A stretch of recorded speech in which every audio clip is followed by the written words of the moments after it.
नमस्कार दोस्तों, स्वागत है एक बार फिर से आपका आपके अपने यूट्यूब चैनल पे। और जैसा कि होली आने वाली है और होली एक बहुत ही पावन त्योहार है जो कि हमारे देश में मनाया जाता है बहुत ही हर्ष उल्लास से। तो इस मौके पर बहुत सारी चीज़ें होती हैं, जैसे कि रंग खेला जाता है, होली जलाई जाती है जिसको हम होलिका दहन भी बोलते हैं। तो इसी दौरान कुछ ऐसे कार्य भी होते हैं जिनको करके कुछ लोग अच्छा करते हैं अपने लिए, अपने परिवार के लिए। तो कुछ ऐसे कार्य भी होते हैं जो कि गलत तरीके से किए जाते हैं, जिनको हम टोटके बोलते हैं आम भाषा में। तो आज हम कुछ ऐसे आपको सरल उपाय बताएंगे जो कि अच्छे हैं, जिनको करने से आपके घर में सुख समृद्धि आएगी और ये आपके लिए बहुत ही लाभकारी हो सकते हैं। तो इन उपायों का हम विस्तार से जानेंगे। उससे पहले आपसे निवेदन है कि वीडियो अगर आपको अच्छी लगे तो इसको लाइक ज़रूर कीजिएगा, शेयर कीजिएगा ज़्यादा से ज़्यादा लोगों के साथ, ताकि उनको भी इसका फ़ायदा हो सके। और अगर आप पहली बार विज़िट किए हैं चैनल को तो उसको भी सब्सक्राइब कीजिए। तो बिना देरी के हम वीडियो को शुरू करते हैं।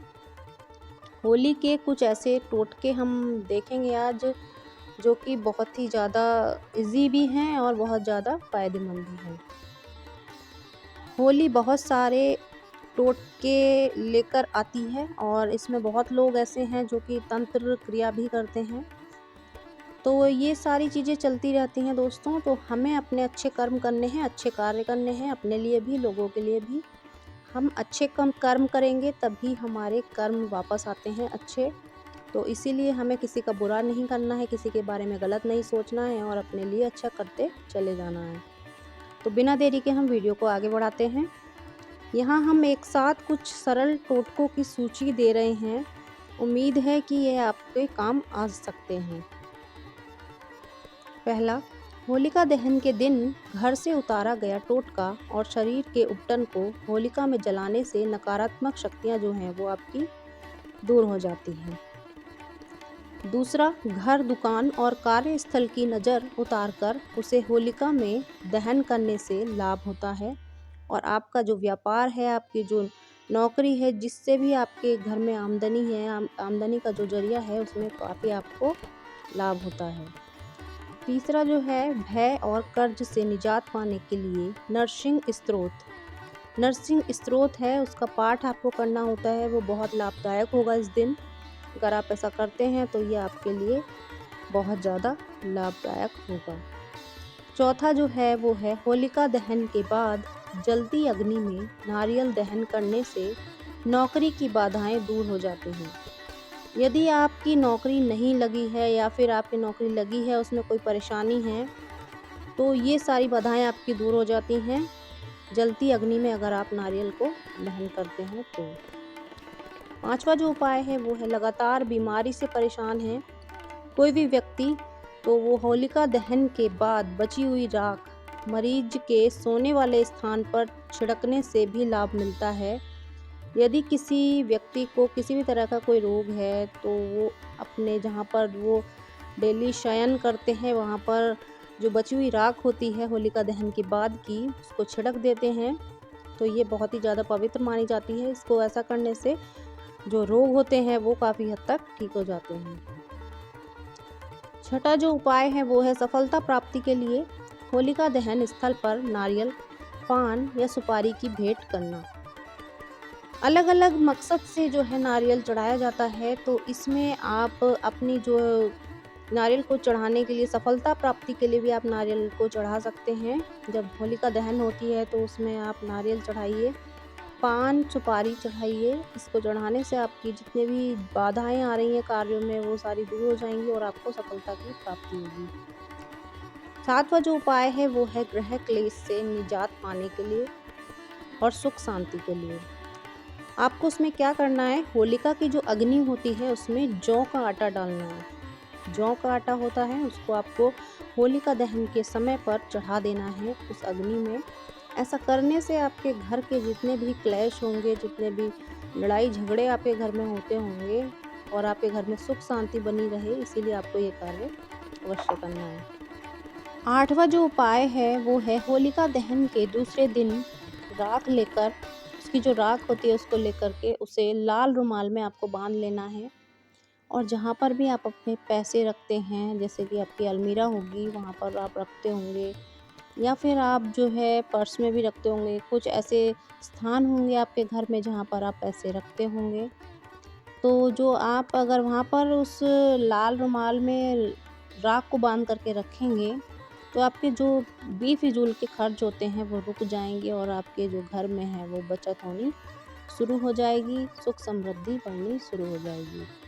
9वां जो उपाय है वो है दाम्पत्य जीवन के लिए।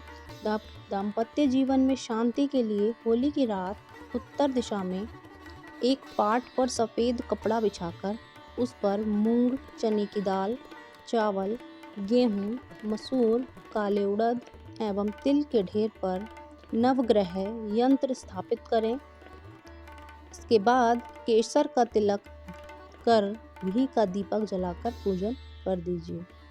ऐसा करने से शादीशुदा जिंदगी में शांति आती है और लड़ाई झगड़े क्लेश बिल्कुल नहीं होता है और दाम्पत्य जीवन आपका सुखमय होता है।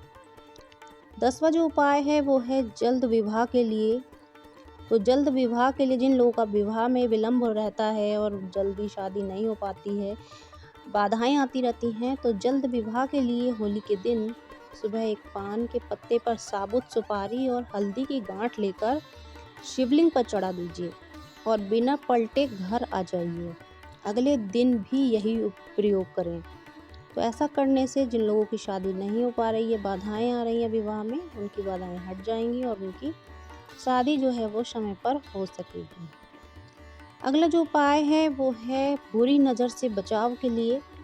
तो आपको करना है ये कि गाय के गोबर में जौ, अरसी और कुश मिलाकर छोटा उपला बना लेना है और इसे घर के मुख्य दरवाजे पर लटका देना है। ये ऐसा करने से आपके जितने भी नकारात्मकता आती है घर में वो सारी दूर हो जाएगी। किसी भी तरह की नेगेटिविटी आपके घर को छू नहीं पाएगी और आपके घर में अच्छा माहौल बना रहेगा। अगला जो उपाय है वो है होलिका दहन की रात तगर, काकजंगा, केसर को क्लीम कामदेवाय पट्ट स्वाहा मंत्र से अभिमंत्रित कर होली के दिन इसे अबीर या गुलाल में मिलाकर किसी के सिर पर डालने से वह वश में हो जाता है। कहने का मतलब है अगर हमें किसी को भी अट्रैक्ट करना है तो उसके लिए आप ये उपाय कर सकते हैं। 13वां जो उपाय है वो है होली की रात का ही। इस रात आपने ओम नमो धनदाय स्वाहा मंत्र के जाप से धन में वृद्धि आप कर सकते हैं। इस मंत्र को अगर आप जाप करेंगे जिस दिन आपकी होलिका दहन हो रही है, ओम नमो धनदाय स्वाहा, तो निश्चित तौर पर आपके धन में वृद्धि होगी और आपको धन संबंधी समस्याएं दूर हो जाएंगी। अगला जो उपाय है वो है 21 गोमती चक्र का। 21 गोमती चक्र लेकर होलिका दहन की रात शिवलिंग पर चढ़ाने से व्यापार में आपके बहुत ज़्यादा लाभ होगा। ऐसा करने से आपके व्यापार में आ रही बाधाएं भी दूर होंगी और आपके व्यापार में जो है अच्छा मुनाफा भी आपको दिखाई देगा। अगला उपाय है उधार की रकम वापस पाने के लिए होलिका दहन स्थल पर अनार की लकड़ी से उसका नाम लिखकर होलिका माता से अपने धन वापसी का निवेदन करते हुए उसके नाम पर हरा गुलाल छिड़कने से आपको लाभ मिलेगा और आपकी जो उधार की रकम है वो वापस आने की संभावना बढ़ जाएगी। होली की रात 12 बजे किसी पीपल के वृक्ष के नीचे घी का दीपक जलाने से और 7 परिक्रमा करने से आपकी सारी बाधाएं भी दूर हो जाती हैं। ये उपाय भी बहुत कारगर है।